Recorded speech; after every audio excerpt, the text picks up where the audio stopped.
বাংলাদেশ, যেখানে 4 বছর পর পর ভূগোল বদলে যায় নীল সাদা আর হলুদ সবুজের সীমানায়। ফুটবল বিশ্বকাপ এলেই এ দেশে আনাচে কানাচে চায়ের কাপে কিংবা বাড়ির ছাদে যে ঝড় ওঠে তার নাম আর্জেন্টিনা বনাম ব্রাজিল। কিন্তু আপনি কি জানেন আমাদের তরুণ প্রজন্ম কখনোই বিশ্বকাপের মূল মঞ্চে এই দুই পরাশক্তিকে মুখোমুখি হতে দেখেনি। ক্যালেন্ডারের পাতা উল্টে ঠিক ৩৬ বছর পেছনে যাওয়া যাক। ১৯৯০ সালের ২৪ জুন ইতালির মাটিতে ডিয়াগো ম্যারাডোনার সেই জাদুকারী পাস আর ক্যানিজিয়ার পায়ে ব্রাজিলের জালে বল। বিশ্বকাপের মূল মঞ্চে সেটিই ছিল দুই চিরপ্রতিদ্বন্দ্বীর শেষ দেখা।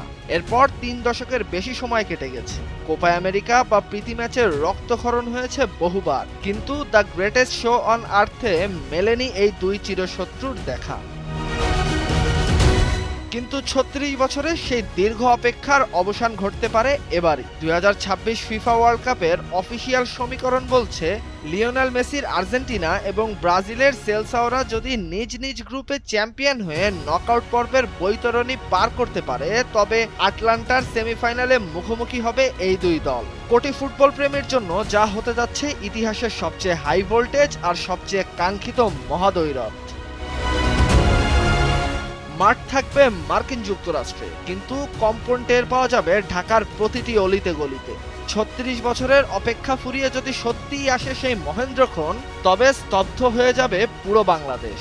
এখন প্রশ্ন একটাই, সেমিফাইনালের সেই মহাযুদ্ধে হাসি ফুটবে কার মুখে, নীল সাদা নাকি হলুদ সবুজের? তাহসিনুল বাকি ফাহিম, ভোরের কাগজ।